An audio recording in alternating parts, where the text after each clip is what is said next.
Coach, Coach, how are you? I'm doing well. How are you doing? I'm doing great. Thanks for the invite. How you There's been? such, there's such a difference between my background and your background. I got some work to do. Oh, well, yeah, I guess that's a product of being around a while. A long while. I'm still trying to figure out my living situation. So I would have some stuff in the background, but I gotta get my stuff together. But it's Ray, I all didn't hang a picture in my office for probably 12, 13 years. I didn't hang anything at home. Um, I really didn't, it wasn't a priority. I didn't have time. Uh, this behind me, I credit to my wife. Uh, and when I left St. Rose, we packed up lots of boxes with lots of stuff that I thought I'd find a place to hang, but it's really in boxes. It's the people that are the real trophies and plaques. Those are the things that stand out to me. I guess I don't need memorabilia hanging all over the place. Although it would be nice because there's some pretty cool stuff. hmm Uh, when you're part of the basketball world and you can hang a piece of a memory on a wall, it'll always bring a smile to your face and bring you back to that place for a moment. and you feel great accomplishment. Yes, I think the rewarding coaching was always seeing how the guys turned out and who they turned out to be. I actually was looking at a picture just a few seconds ago that someone sent me of a team that had such great success, and it was the beginning of our small ball era, where David Martin from Hudson Falls was our center at 6'4", and Jesse Court was our I don't know. Max Good used to ask me what position I was going to play him at. I said linebacker. He does whatever he needs to do to win, and he makes whatever play needs to be made. So I don't know what position that is. He was more of a Swiss Army knife than he was a basketball player. But it's cool to see all the pictures of the guys, but it's the guys that really are the relationships that still grow, that stand out, that even though I'm not coaching, that I rely on heavily. And um, as I said, those are the trophies. Yeah, I think it speaks to the success of a coach and the respect that they garner when they feel the way you feel and they run their program with that specifically in mind. The loyalty, um, the understanding, and just the care for a relationship, and to see not only the kids that they work with be successful, but um, guys always coming back and taking pride in guys coming back and uh, really enjoying and feeling a deep love for their program. I feel like those are the best coaches, the coaches who have had the most success. They value that family aspect of their program, and that's why they're able to see so much success. Well, Ray, I couldn't agree with you more. The the the word you used that stands out most to me is loyalty. That's a word that you don't hear a lot of anymore, and it was how I was raised, how I was coached in high school. When I got to St. Rose, I played for Mike Long, who played at Siena, and I was really um, reverent of the loyalty that the Siena guys had to their program. And when I took over at St. Rose as head coach, I wanted to run a program that had a family atmosphere like Siena. And at the same time, I wanted the program to be, coached by somebody who had a commitment to getting better and learning. And so I had Siena right up the street, and I had Doc Showers at U Albany in the other direction. And I would, learn so much from both programs, the closeness that they had with their players, but the technical knowledge, the Division I, and then the purity of the Division III, the big fan turnout with Siena following, with basketball played at its purest form in front of moms, roommates, and girlfriends at Division III. And I really had such a great opportunity to learn from so many good people. And one of the things that helped me so much was we had the Albany Patroons in the area, and so I had the benefit of them using our gym for practice. They didn't practice in the Armory or the Knickerbocker Arena, as it was called at the time. They practiced at St. Rose. So 10 a.m. most days, I'd have a seat at half court watching Phil Jackson or George Karl or any one of the many other guys, that Bill Musselman. These guys were brilliant in so many aspects.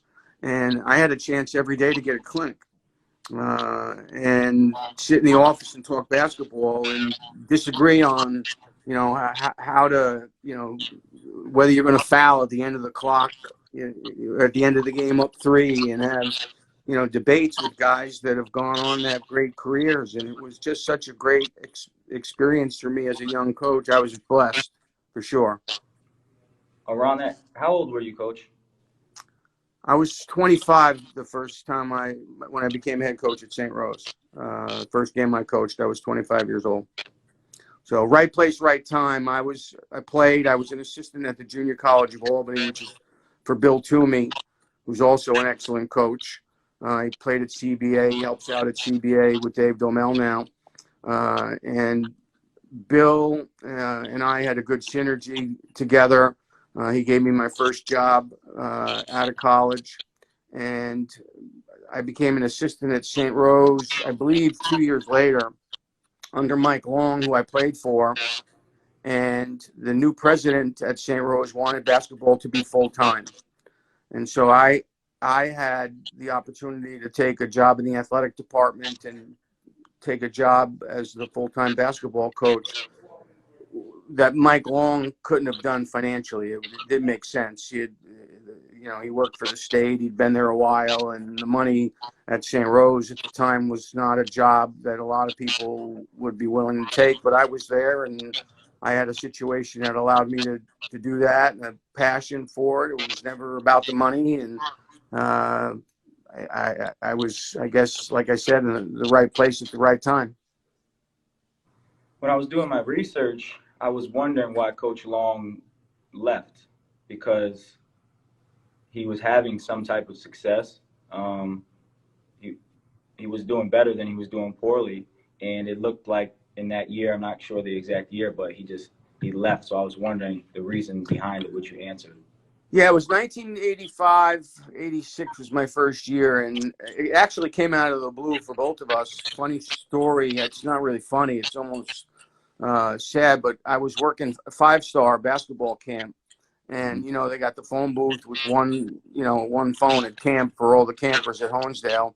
And it was late at night, like 11:30, quarter to 12. And I called my wife. The day was coming to an end, and she said, I have no idea whether you know this or not, but Bob McNamara just reported that Mike Long stepped down at St. Rose. And I said, I had no idea. I wound up calling Mike Long at midnight, and he told me the story, how the president came to him and said, we're going to make the job full time. If you can do it for, $20,000, it's yours. And Mike said, we'll just do it the same way we've been doing it. And the new president was basketball crazy. He loved basketball. He was from the Midwest. The athletic director at Duke, Kevin White, was actually the athletic director at Siena Heights in Michigan, which is where our former president came from. Ben Howland, a lot of guys in the circle of our former president, Lou Vaccaro, were basketball guys. And he wanted a job to be full-time. I was on an alumni board. I had been an assistant at St. Rose. He and I struck up a relationship, and when the job opened, the athletic director told me not to apply for it. She told me I was too young. So I applied for it anyway, and I sent a note to the president that I had applied for the job, and I got the job. So 3 years later, we were non-affiliated nationally at the time. We joined the NAIA. Not to cut you off, in your process, once you submitted your resume and reached out to the president and let them know you were interested, what were the following steps for your interview process or for you to get the job? And then also, did they have any interviews with other coaches who you thought, man, he's going to get the job, and you ended up still getting it? Yeah, there was a lot more interest in the job than I thought there would be. They had a committee, and the committee was made up of a couple of student athletes, a couple of former student athletes, some administrators from student affairs, and you had to meet with the AD separately. You had to meet with the president separately, the dean of students separately. And once I applied, I really thought I had a shot at getting the job, only because the president seemed very receptive. When I met with him, I had to talk him into believing in me. He too thought I was too young, and I said to him at the time, if the program's not where you want it to be in 3 years, you won't have to fire me. I'll quit, because I've never been on a losing team in my life. I have no intention of being part of one here. And if you're committed and you give me the resources, I promise you we'll succeed, because I'm passionate about this. And so he gave me a break, and I got the job, and we started out a little rocky, but what we did was we changed our schedule. We upgraded the quality of opponents, quality of recruiting, and it was a fun process to be part of from really the ground up. And Mike Long did a good job of. He always told me the most important thing is you got to get good players, but they got to be good people first. And so for me, I've always believed I coached people, not players, and I was more concerned with the quality of people that I had in the program.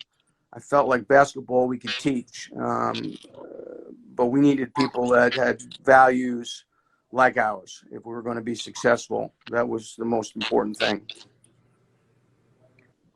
In that first season, what were some lessons that you learned right off the back? When you look back, like man, if I would have known that or had known this, but you just wouldn't have known because you didn't have the experience. Ray, it was, there were so many lessons. Every day was a lesson. Yeah. I had no idea how unprepared I was for what I thought I was easily prepared for. Mm-hmm.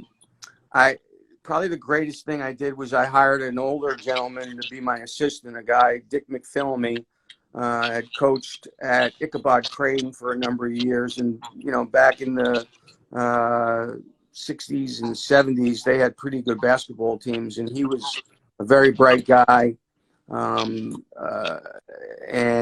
I liked having somebody older than me. When he retired, I hired Don Bassett, who had a lot of success coaching at Cal High in Troy. Coached at Troy High. He coached the Albany Patroons. He was GM of the Albany Patroons.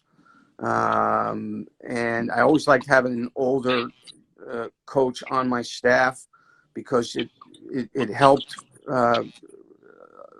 Somebody would shut the door and tell me I was doing things the wrong way, saying things the wrong way. I learned a lot. Probably the thing I learned the fastest is, as a basketball coach, we don't really have as much control as we think. We can only react to what people do or don't do. Back when I started coaching, you can yell or scream at a kid, and they didn't respond much like they don't respond today. Kids really haven't changed. It's our approach has changed. So I learned many, many years ago that yelling and screaming really wasn't the way to go.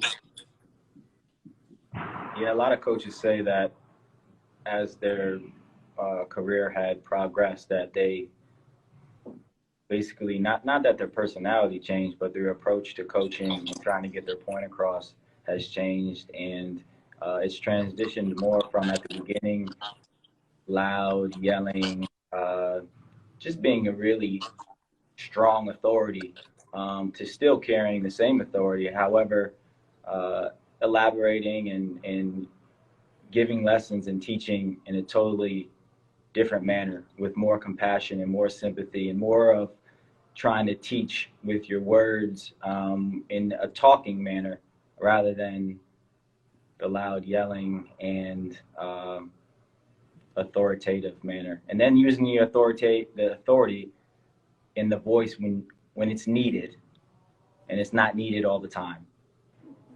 It's not needed all the time. Ray, you know, I spend a lot of my free time now going to gyms and watching others coach. I still enjoy it. I'm watching workouts, watching videos of coaching. It's in my blood. And if there was a piece of advice that I would want to share with every coach, I would say that the most valuable thing that they use, most valuable tool that they use when they teach is their tone of voice. The last year I coached, we went to the Sweet 16, and it was probably clearly the best year professionally. We only had 6 scholarship guys the whole year, and we managed the clock very well. We were very disciplined on both sides of the basketball. We were one of the most efficient offensive teams in the NCAA, scoring with under 5 seconds. I think we were second or third at every, including every level of basketball, in scoring percentage in the last 5 seconds of the shot clock.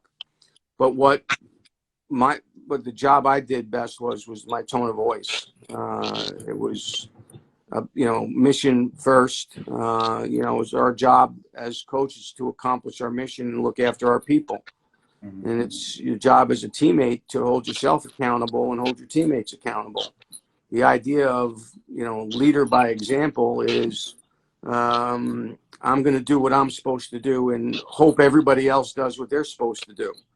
And that's not a strategy that we employ. Hope is not a strategy. So, we wanted our players to hold themselves accountable first. And I didn't think I needed to yell at a kid when he took a bad shot or made a bad pass. He already knew he made a mistake because he holds himself accountable. He didn't need me to tell him that he did something wrong. And that was, how my career evolved as a coach. Is I didn't feel the need to point out a kid's mistake. If he didn't understand it, we'd show it in video the next day before practice with our, 10-minute, good, bad at it. And, we would, point teaching opportunities out. But I would say a lot of coaches, especially during my era, it was Bobby Knight on one end of the spectrum and Dean Smith on the other end. And the question that a lot of us got asked is, Bobby being a 10 and Dean being a 1, where do you fit on the scale?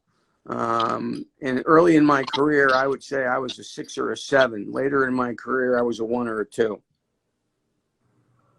I think that also comes from the experience and the knowledge of the game, right? Because I think, just from me being in the basketball world and being on sidelines with guys, is that we're having more of an understanding and being on all sidelines, right? Like middle school, high school, AAU, Division III, Division I. So there's different personalities and there's a different level of expertise at each one, and there's a different approach to why you're coaching at different levels. But with the experience and the knowledge and the confidence to deliver a message and teach it's so much easier when you know what you're talking about. And I think some guys, especially early in their career, when they don't have the full spectrum of knowledge and they're just coaching off of some things that they know and passion, it turns into raising my voice and trying to improve the energy and improve continuity, but by delivering it in a totally different fashion. And then when you're 5, 10, 15 years down the line, you look back like, oh, I mean, I can get the same point across. Let me just talk to him. You know, Ray, you're very insightful. That is so true. As I said, I'm in a gym. I go to JV practices. I go to 6th and 7th grade CYO and AAU practices, and I love the passion of the coaches.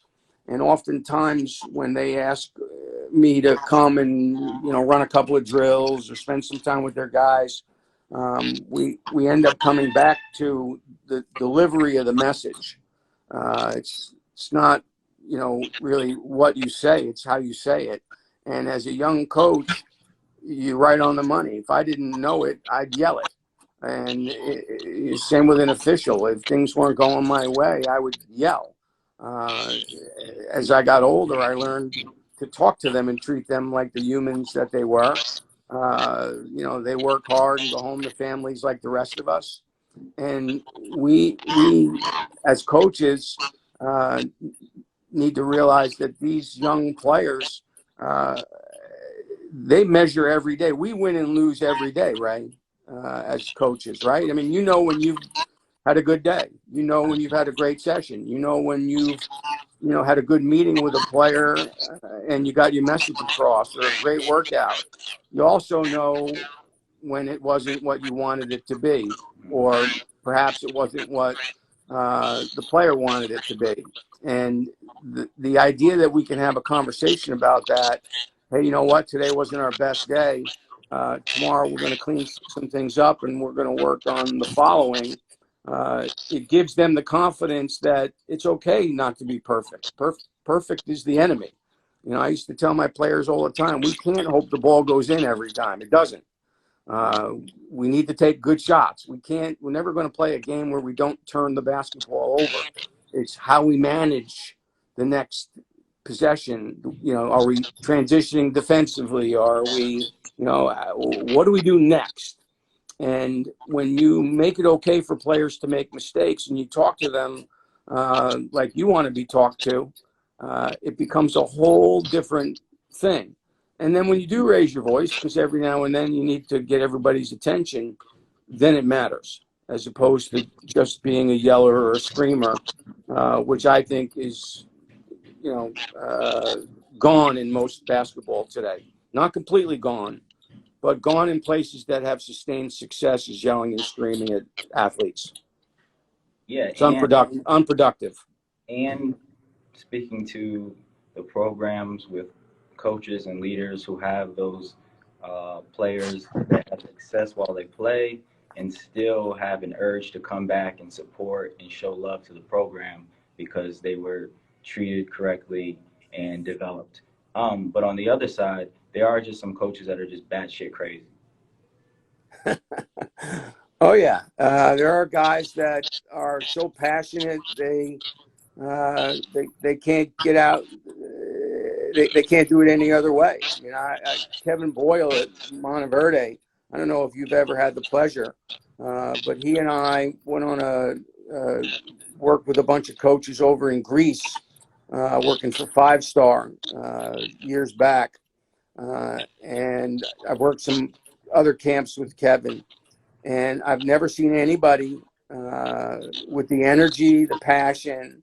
I don't know how he hasn't had a heart attack, but the guy gets his message across. He understands the game really well. The kids know he loves them, and they know it's just Coach Boyle. That's the key. If the kids know you love them, then I guess you can be you. Well, someone else said it. I won't take credit for it, but they don't care what you think unless they think that you care. And more important words have never been spoken. Over my career, I met with my players individually on an average of about twice a month. where they could come in, shut the door, just me and them. And for a half hour, we would talk about school, roommates, home, girlfriends, and then basketball. Basketball was always the last thing we talked about, but they knew they had an opportunity to share with me or ask me questions. I mean, my door was always open, but I always gave them this time because I wanted them to get comfortable talking to me. If you meet with your players once a semester, twice a semester, they don't really get comfortable speaking with you. I never wanted that.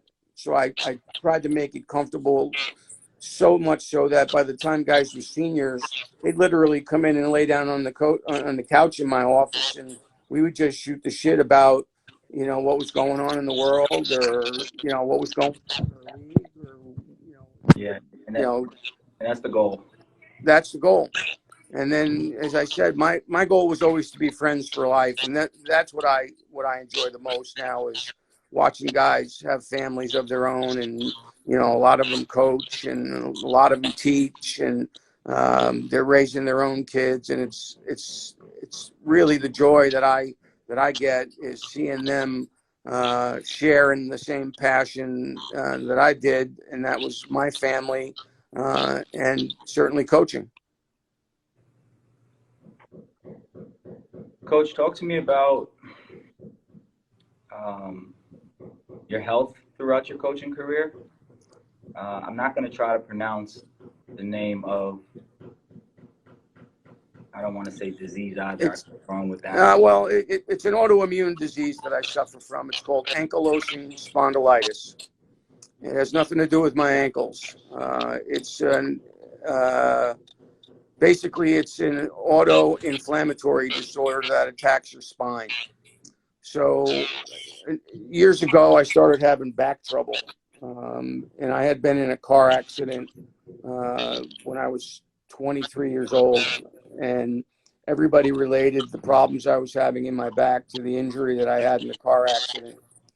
Well, it kept getting worse. It started affecting my hips, started affecting my shoulders. I started having some other symptoms in my stomach, and Was this went this something, on. was this something that was consistent along a period of time, or would it go, just come and go? Uh, Initially, it came and went. Through my 30s, it would come and go. In my 40s, it got uh, dramatically worse.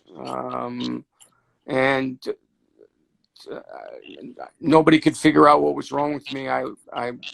So I was in New York, Boston, the Mayo Clinic in Rochester, Minnesota. And it wasn't until after I left coaching, and I left coaching because of my health, that I was diagnosed with ankylosing spondylitis. And it's a rare disorder. It won't kill me. And now that they know what's wrong with me, they can treat it. The best thing that came of it, Ray, was that it's genetic. Um, my father was sick most of his life. We guess it was my father that had it. And all three of our children test positive for the disease. And the good news is they know now. I didn't know till I was 58 years old. Mm-hmm. And after 7 orthopedic surgeries that I likely would have been able to avoid had I known what was going on, because the medications now slow down the progression of the disease. Essentially, it's an inflammation of the joints attached to your spine, including the discs of your spine. The discs of your spine harden and become brittle. And I've already had 4 of them in my neck replaced because they harden up and then they become brittle.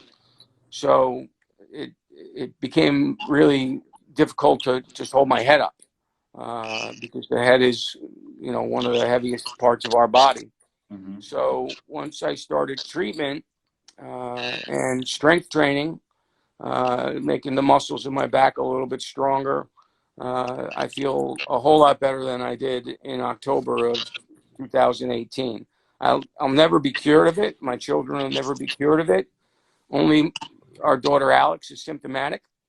and she's begun treatment, and she's seen an immediate response from the treatment. The two boys, Ben and Brian, are both professional athletes, and they've, thank God, hadn't shown any symptoms whatsoever. But their doctors know they have it, and as I said, the good news is if there are any symptoms that they have, they can begin treatment immediately. I need you to keep your phone down so we can see your handsome face, Coach. Like that. There you go. Thank Thanks. you. Yes. Are you holding your phone right now? I am. Is your computer right in front of you? It is. You can just put your phone right in between the bottom and the in your screen. You could just sit it on your screen. If you got a laptop. Yep. Good Yeah, idea. That'll work. So you don't have to keep fidgeting and working out your forearm. Yeah, I appreciate it. I'll wait for you. My follow-up question is going to be to speak to the importance for young coaches and even coaches who are in the latter part of their career to take care of themselves and the benefits of working out and not being 100% dialed in on to the office, to the coffee, to the court, to film, to bed, to fast food. And because I'm imagining that even if you didn't know the severity of the disease or even what you had going on, had you taken care of your body a bit better, and I don't know, you could have, that you may have been able to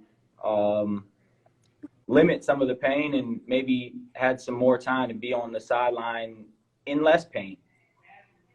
Ray, I think that's a great point. You bring up a great question. The first thing I did, doctor diagnosed, asked me what can I do, and he gave me a list of foods to avoid. And I've been sugar-free October 2018. I don't eat anything with gluten. All the food has either grown, walked, flew, or swam. Nothing else. And I think, the point you made about coaches, I think what happens is, we wind up putting ourselves last every day. And what happened when I retired, I put Brian first time in 40 years. I coached 36 years. And throughout those years, it was building my program. It was, trying to make money. It was, keeping up, working the camp, being at every event. And as you said, I ate with my hand. I used to joke how few times a year I actually ate with a fork. And I know lots of guys in our business that take care of themselves. And I'm telling you, despite having health issues, it definitely would have helped me because many of my problems are inflammatory and most of our inflammation food that we eat. And coaches don't take care of themselves. They take care of family. They give their family, many coaches give their families the rest of them, not the best of them, because they don't take care of themselves. They come home wiped out, or they come home and they come in their office here and they go to work. I will tell you, in 30 plus years of coaching, over 1,000 games or 1,000 games, I never worked at home. I spent a lot of time in the office or on the road recruiting. But when I came home, I never brought basketball in I didn't watch film here. I did cheat a little bit and maybe study some synergy notes while everybody else was watching TV, and I would watch my laptop. But I didn't watch film. I tried very hard to leave basketball on campus with my team, and I think that's something that more coaches need to do. They need to put themselves first. They need to give their family the best of them, not what's right. what's left of them. So what I'm gathering is that some nights, instead of going home, you stay in the office because you had work to do. Many nights we stayed in the office because we do. I became comfortable with that. Sometimes it didn't make sense to go home. We practice usually in the morning. And if I was, in Philly recruiting and I got back at 2 o'clock in the morning, rather than disturb my house at 2:30 in the morning, I would just go to the office, sleep on the couch, watch some film, get my notes ready for practice at 9 in the morning, because we started our morning off in the boardroom at the team with our video, a quick team meeting. We always told our guys how long we were going to practice, what to expect from practice, what our goals were that day. Showed them our little video, sent them upstairs, and usually they went to class after 12 noon. So we used the mornings as our basketball time, our business. So yeah, I had my pillow and blanket just like many coaches do, and many nights at the vending machine where I got down. Correct. And regardless of working out more, or going for walks, just the food that you've been putting in your body for the last 18 months would change the entire outlook of how your body feels. Ray, I lost 50 pounds just eating real food, and I like eating. We like to cook, and our son Ben, our soccer player, he's very committed to his diet, and he does a lot of cooking while he's home. So we, during his off days with us, it's very important to him. His older brother Brian, the artist, he competes, and he's another guy who is very careful about what he puts in his body. So it's something important that our children, that Alex, our daughter, is positive and symptomatic and expecting our first baby. She's now beginning to understand why we have these bouts of inflammation that come from the food and things we drink. It's amazing how many foods we eat that are inflammatory, and how people would be healthy if they made different choices. We could do a whole just food choices. For me, that's the one thing that, well, two things. I keep moving every day, and I eat a whole lot better than I've ever eaten in my life. I don't eat with my hands. I'm glad to hear that, and you look good. Thank you. I feel good. So, Coach, 32 seasons, 643 wins, one of 9 coaches at the Division II level to have 600 wins, and 14 NCAA tournament appearances. My question would be, and I know it changes from season to season, but is there a philosophy or a set of goals that you had in conversation with your team at the beginning of each season? Is there something that's recurring that, these are the 2, 3, 4, 5 things that we're trying to accomplish this year? And obviously, we're not going to get it all at once, but what are those things, or what were those things? Well, I've always believed that talent, leadership, and chemistry are what ingredients championship teams must have. And I also shared ownership with my team in terms of goals. So I asked them to include goals and talk about attainable goals, measurable goals, and the fact that the goals are changeable. So we're going to be able to measure our goals throughout the course of the season, determine whether or not, if the guys make a goal where we're not losing home and they lose the season, we need to reevaluate that goal. And so we talked about it a lot. As a coach, I was a disruptor. So I wanted to disrupt an opponent. So we would talk about how to disrupt an opponent. So on our board, we have our goals.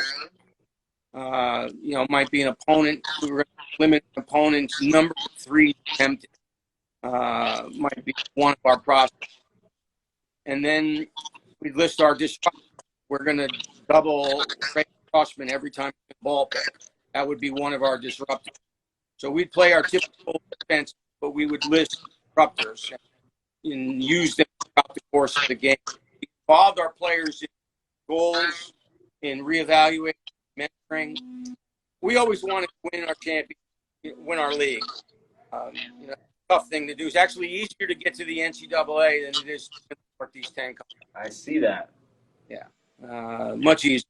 We went to the Sweet 16, and I think we finished 4th overall in the NE10 on any given year has 4 or 5 teams play deep into the NCAA tournament. So much parity in the league, and it was had to get used to. It was no easy game. It's funny. I laugh. Ones are experienced now. They're playing real games early. They're not buying 10 wins, developing confidence in their players, and then playing tough conference rivals. They're jumping right in, get games in, and this was us. We would play second, third, fourth game of the league game, and every one of those were in a big league, and we did everything we could to win it. We never won it. We played deep in a number of times, but our goal was always to get to the NCAA tournament. That was my goal every year. Less in the NCAA tournament for me, not a success. And you mentioned 14. We were an NCAA team 28 years career. So every year we were in the NCAA. But one guy in 32 seasons played in the national tournament, which is I think cool for recruiting. I'm sorry? Which is a great recruiting tool. Well, yeah. I mean, we had 4 guys not graduate and 1 guy not playing an NCAA tournament. And he has a different story behind graduate, but it was, and we wanted to win a national, right? We talked about that. National championship, with playing the right kind of basketball at the right time. And, I always say we needed 2 of everything. And when we had teams that had 2 of everything, we were usually very good, very deep, very talented. And our guys, their roles, because we met so much, had so much interaction. We really believe they're in their best frame of mind. Our record over the month of February was close to 80% winning. Something that was very important to us. We wanted to get better throughout the course of the year. Of course, the only way to measure that is wins and losses. The most obvious measure is wins. And so goal setting was very much part of what we did. We referred to them regularly. We had, like I said, goals for process, disrupting every opponent, and we had fun. We made the game fun. We did what we could to provide a positive student-athlete experience from the very day arrived on their official. Coach, do me a favor. Can you try to scoot your phone over a little bit? Because I'm getting you in and out here and there. And I don't know if it's like maybe because it's near your speaker or whatever the case. But if you can scoot it and just see, I just want to see if the waves are a little bit better.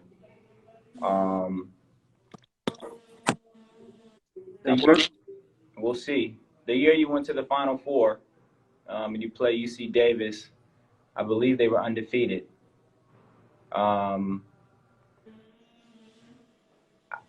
how confident were you going into that game? And just tell me about the Final Four experience, because it was the first and the only one that you went to. And then also, lastly, talk to me about what you said to your team after the game.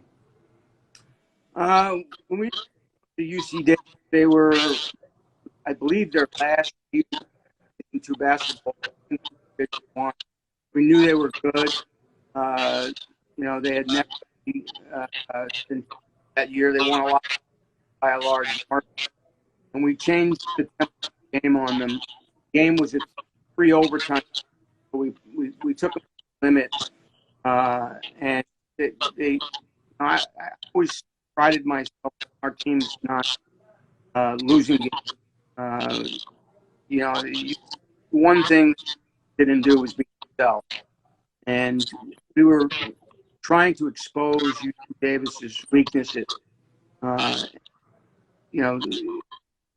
They had so much confidence. We had to for their weaknesses and do our exposure. So we changed the tempo, as I mentioned, increased them every good to get them to come out of their offense. And to their credit, they come out of their offense. And you give your opponent everything you have, and you put them to the wall, 3 overtimes, and then they beat you. And then 2 days later, win the national championship. There really more you can say to the team other than you're proud of them. I really didn't do a lot of the locker room many years after I left the emotion out of it, because I find a lot of things I would say early in my career, emotional responses, winning or losing. And so generally, locker room talk was what the next day was. It would be brief. Good job today, guys. Some rest, plenty of fluid. Here's our schedule tomorrow. We would get into the next day. The 3 trips we went to Elite 8 and Division 2, Elite 8, and then you advance to the Final Four. The 3 trips, those 3 groups of men now are in their 40s and late 40s, and successes in their own right. Joy that I get from seeing who they are as people, and how close they remain. They were all in weddings, their godfathers, others' children, their high school graduation. One of my players' daughters, Providence. Another one of the players' sons, a freshman basketball team. There are so many cool things and this I told them in the locker room, these memories, these Elite 8 memories they're going to have the rest of their lives, and enjoy the rest of their lives. They have, and we talk about them regularly. Every guy that's gone to the NCAA tournament will tell you that it's a highlight of their career. And the second, we had just about all our an overseas trip every 4th year, and they'll also tell that that's a highlight as well. And whether it was the NCAA tournament in Australia or the AA tournament, a trip to Italy, those trips helped our teams get a head start. And those teams, our teams that were closest, that were the best led by the players, the teams that were the most successful. And I'm so proud of my guys. I'm disappointed in them. I've been disappointed for them, but I never felt we beat ourselves, disappointed in our play. So and anybody who played us would say, you better bring it. Plays hard, and they're not up, not until the final buzzer. What were some things that you did in that UC Davis game that you're saying you try to get them to step out of their offense, and they still were able to remain in it? What were some of your disruptors that didn't work? Well, typically we would change defense the team to try to take away their comfort. So we would go from 3, a trapping 2-3. We would designate one guy particular, we would trap. So we would play a 2-3 and let 12 touch the ball. So we would call it 12 during a huddle. We would trap the ball. A lot of Dean Smith trap the pass, trap the stuff. We trap bigs. We would trap in the backcourt. We would trap on ball pick. We used a lot of Rick Pitino's opportunity traps, and you guys came together. You could see the back, the ball head, or speed dribble, or loose ball, a fumble. So fumbles the ball, you would yell red. That was our opportunity. And so what we did with Davis is the problem was talented enough, and they responded very well. They wanted to play 60s, which wanted to run his actions to the high post. So 9 high post entries, and we played the game. I think 105 or 108, 105, and we had a shot to tie it at the end. So our goal was to allow them to be what they wanted to be. I was point guard, coached the game with tempo, and I coached the team through my point guard. And I always think the team that tempo of the game, that takes the few bad shots, that turns the ball over, because bad shots are turnovers. So I think if you control the tempo of the game, manage your shot selection and your turnover, you got a shot to be in every. Then it comes down to kids making play, and that's where I stayed out of play. I would tell on offense for good shots if guys competed defensively, and that's the coach they got to play for. Didn't mind hard because it gave them a lot of room offensively. Yeah, I would agree with that. I am still getting you in and out, so I may need you to hold your phone and see if that's work, because I wasn't having the issue when you were holding it. Um, Okay, I don't mind holding it. It's easier to leave it, but yeah, that's better, coach. yeah, all right, cool. I'm All good. right, but when you hold it, for the sake of some good footage, we got to see your face. All right, I'll try to look at myself instead of looking at you. Um, in the 95-96 season, obviously you felt that you guys had a team that could win the championship, and you ran into Adelphi in the semi and lost by 1 point.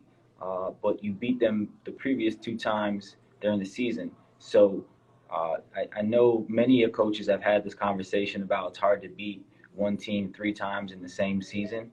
Can you speak to that matchup during that season and then that game?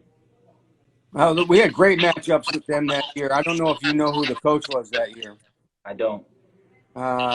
Steve Clifford, who coaches the Orlando Magic, coached the Charlotte Hornets.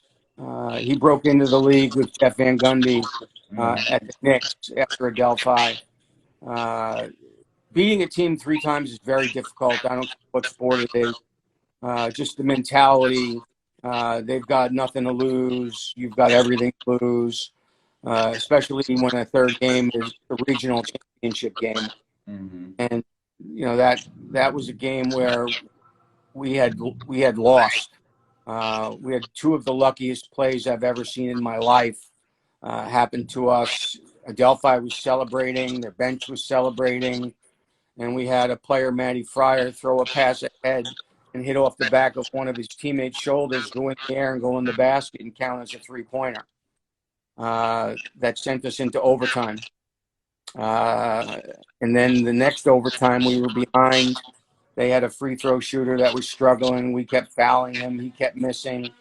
And we had Steve Scambolori, local product, played at Bishop McGinn, take a shot, hit the front of the rim, and come basically directly back to him. And he turned and heaved it and banked in a 3, won. And that's how we won. We won on crazy plays, crazy shots. When Adelphi had been celebrating, they had at one point a 5 or 6 point lead in the second overtime. And Steve Clifford, former NBA head coach Steve Clifford, was the coach of that team. They were darn good, very competitive, and if luck was ever on our side, It was that. It was that game. Did you guys ever win a regular season championship? When we were in the NICAC with Philly, PW Post, and Pace, back in those days, we won 7 championships and got an automatic bid to the AA tournament. When we were in the Northeast Conference, we lost in the championship game a couple of times. We lost in the Final Four a couple of times, but never won an NA-10 championship. Won the region, got to the Sweet 16 a couple of times, but that NA-10 championship eluded us. How does that make you feel? Knowing how good the NA-10 is, certainly I would have liked to have that banner hung in our locker room or in our gym, but we've got an NCAA banner for that year, and our goals, while the NA-10 was something that was a goal of our annual basis, our goals were always bigger, and the NCAA tournament was always our main objective. Mm-hmm. Yeah, luckily you had great success in the NCAA tournament. I feel like I have great memories of the NCAA tournament, and I haven't been out the second round, but you still talk about going to the tournament and being able to be a part of everything that goes with it and playing in those games. And not to be braggadocious, but I was able to win some conference championships. So it's kind of like, but you still want to, and I tell people all the time, one of my good friends is an assistant at Texas Tech, Yurik Malagai, and Maligi, or I'm always mispronouncing his last name. But we've always been spoke about having these confetti dreams. Like, we want to coach on that stage and experience all that comes with it.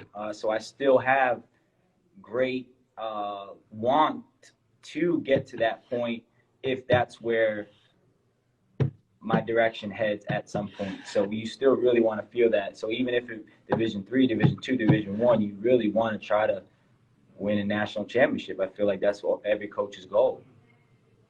Every coach's goal. I don't care what level you're at. People would ask me, are you going to get involved with this job or that job? And early in my career, my goal was to make my job a good job. Right. Once that happened, it got to the point where I had job security and I had a pretty good job. And while every time we got to play in an arena, I'd look around and say I could get used to this, there was nothing wrong. To me, coaching was coaching, and our guys were playing for the same reasons. And as I used the word earlier, purity. And I saw some of your championship teams up at Skidmore, and I love small college basketball. I love how personal it is for the families, and that exists in major college basketball too. It's just that the fans get so much attention because they outnumber the families and the people that are close to the program. But like you pointed out, when you're on an NCAA team, that's like a brotherhood that lasts forever. And that's what I was pointing out earlier with my guys are close, but the guys that are closest are the guys that made the deepest runs into the NCAA tournament, and they were able to, share those memories with each other. And it's great when we have reunions and the Hall of Fame, and we get to see these guys. And we still have alumni basketball games, Ray, and we have to have 2 games. We have an old-timers game and a more recent guys game. And then we'll pick some of the most recent alums, and we'll play them with our team. So on that day, our alums get a chance to play a little bit, get a chance to see each other, get to see our team play a little bit, and then get to spend some time together with our players in a reception. And it's great to keep our alums plugged in with our new guys. And I want them to see how close we are at St. Rose and what we've built. The things that are important are the long-term, lifelong relationships, and we want them to count on each other, whether you graduated 20 years ago or you're graduating soon. We want them to call somebody up. We call alums all the time to see if we can get guys internships, job interviews, or just come on in and sit and talk to our guys for an hour and give them some advice that you wish somebody gave you when you were 22 years old. And we rely on our alums a lot for that. And, again, that was something that I stole from Mike Long's Siena experience, because that's the kinds of things that they were doing back when, he was just finishing his playing days. Well, I mean, all the best programs, that's what should be a given. That's why it comes to the school. I think so. I think especially with basketball in a small college, a place like ours, Williams or Hamilton, where, Skidmore, we want the guys that played 25 years ago to feel part of everything that happens today. I graduated St. Rose in 1982. That's a long time ago. And my teammates that played then, they feel part of the basketball program now because they get their newsletter and, they come for alumni events or, as I said, Hall of Fame events or to catch a game or an alumni reception that we hold after the game. And those relationships to me are everything. And I enjoy them immensely. They're tiring because I'm exhausted from standing for hours and talking to so many of their players and their wives and families, and but I wouldn't trade it in for anything. Coach, talk to me about the current state of St. Rose and your views on program moving forward, and also Coach Perno and the job that he's done thus far. Well, St. Rose has gone through another round of cuts recently. Private colleges in the Northeast have really run into the wall where it comes to demographics. There are less kids available. It's more competitive. Schools are discounting and making it more affordable to go to schools where it was more challenging before. I believe in St. Rose. I've believed in it since the day I walked on campus. I like the values. It's a place where you can be an individual. We've got players that are doctors, lawyers, sports personalities, entrepreneurs, teachers, cops, coaches, you name it. And it's as I said, a challenging time for private schools, and we're going to make it through. I love the new leadership we have at St. Rose. Our new athletic director was an associate AD. Lori Yanktel Lori was an associate at Siena. I like to call her as a basketball girl. She was on Louis Orr's staff at Siena and was the first female assistant on a men's team in the Big East. She was an assistant for Louis Orr at Seton Hall. She played Division I soccer and basketball at the University of Buffalo. And she's a local girl. She went to Chalmont. So she's got a lot of local knowledge. She's got Siena background. She's got a basketball background. And I think that bodes well for the basketball program at St. Rose. I think Coach Perno's done a great job. Our last athletic director helped us build the athletic department, but made a lot of cuts in the last few years. As I said, we went to the Sweet 16 with 6 scholarship players. And it was quite a challenge, but we had to figure out, it was what we had. So we had to figure out, how to use those ingredients to be the most successful group we had. But we had great kids and great leadership. And that same group, as juniors and seniors, Ray, won a combined 48 games. As freshmen and sophomore, they won 22 games. So we brought in young kids, taught them the right way, played the best schedule we could. And by the time they were juniors, they were ready to win. They went to the tournament back-to-back years. And I was very proud of them because they started out with the challenge of, losing 4 or 5 games in a row. But we were playing 7 freshmen in our first 8 or 9 guys. So we built it from the ground up. And as I said, they got stronger, they got smarter, they got closer, and they bought into the whole idea of accountability. And they really we got more out of that group than just about any group we ever had, considering the teams that we had to beat with the talent that they had and the resources they had. Mike now is getting access to more resources again, which is going to help the program. I love the group of guys that he has right now.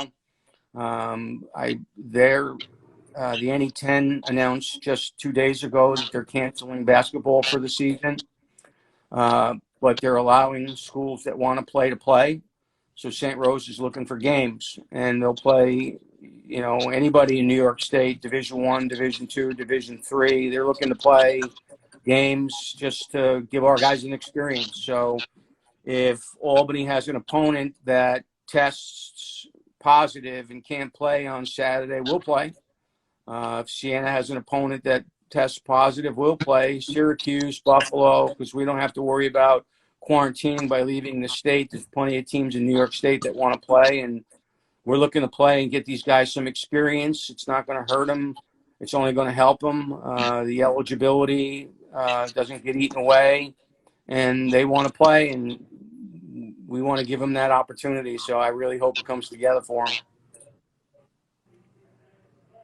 Well, St. Rose is a hometown squad, so I always want to see them be successful. And as I've grown, and obviously we spent time together, and our families know each other, but also, Fernal also. So I would love to see him be as successful as possible. Another part of my business beyond training is going to be college recruitment advising. And I've had a conversation with Coach Pernos so that, he knows that he has an outlet in Charlotte. And, obviously you guys aren't coming to dig down here for players in most cases, because you've always done a good job of recruiting either your backyard or the state or surrounding states. So I'll be another outlet where when I see a kid that I feel can play or can help you, because that's the most important thing, right? Can the kid help me? Not can he play? That I'll be sure to try to figure something out to help.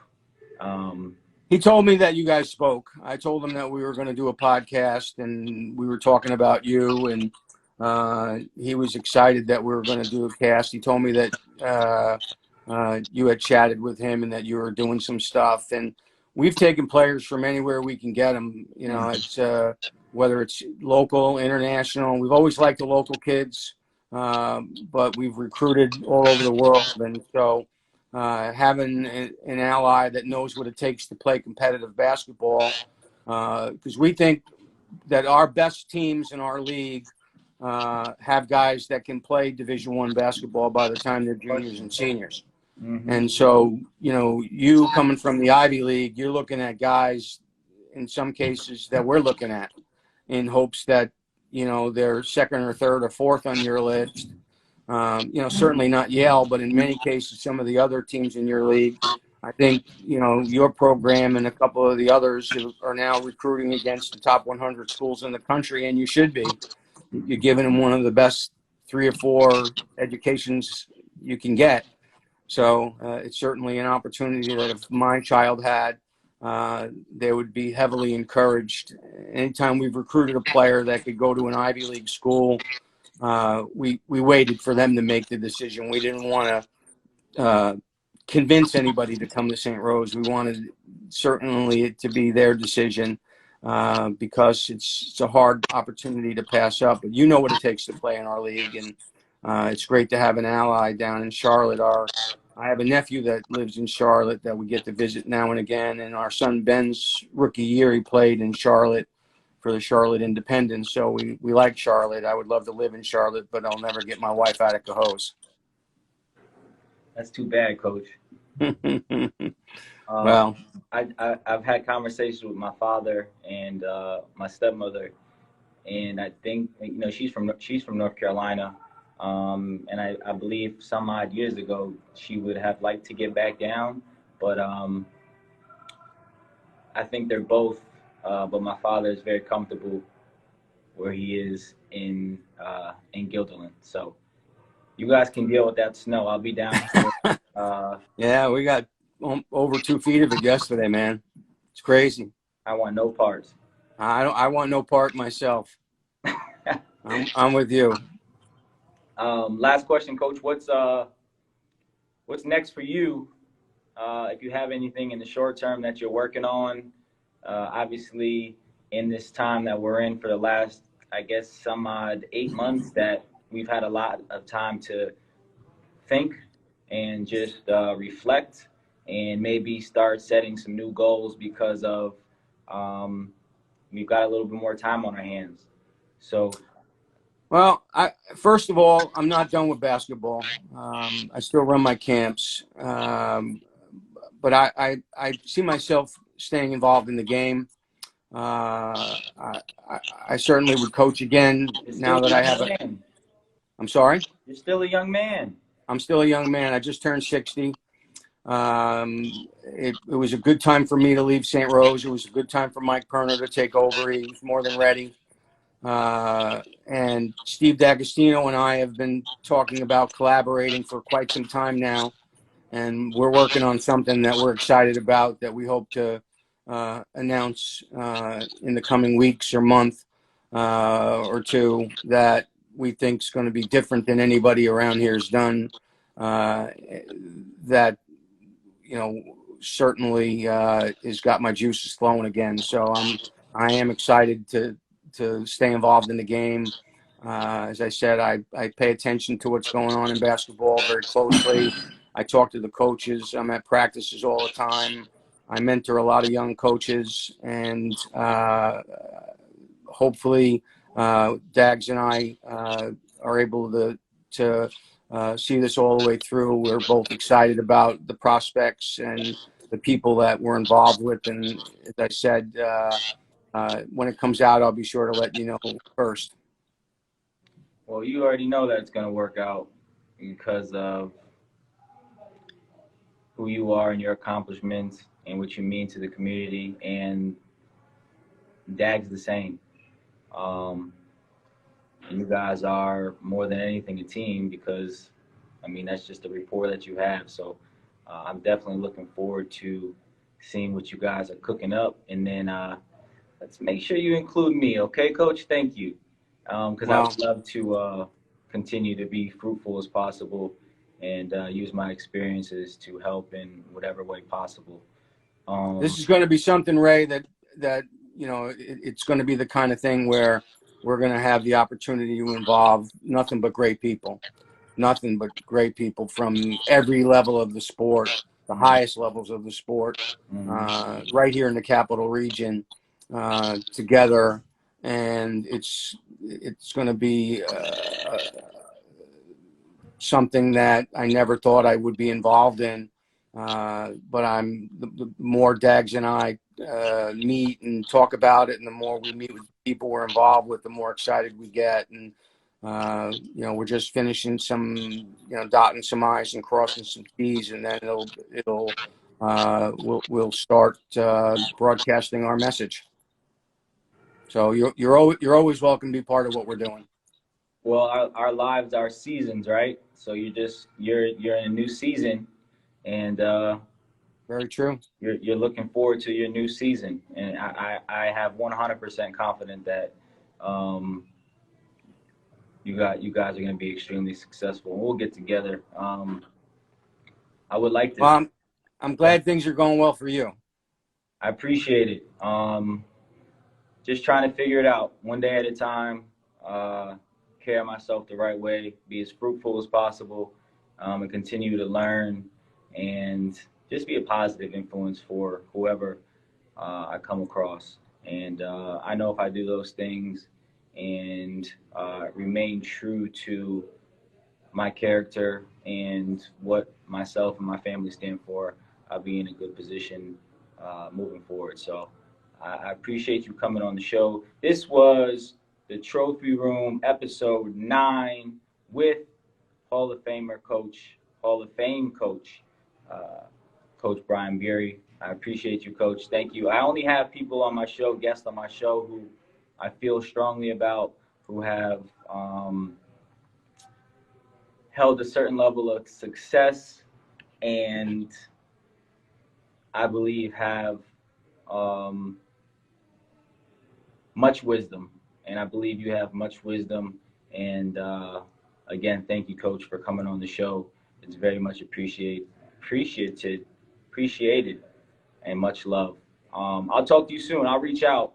I appreciate you always checking in on me and giving me thumbs up and hearts and support, because it all helps. It all goes a long way. Hey, we're all in this together, Ray. All right, I got your back. I'm proud of you. Keep it going. Stay strong, brother. All right, I'll talk to you soon, Coach. All right. Thank you. My pleasure.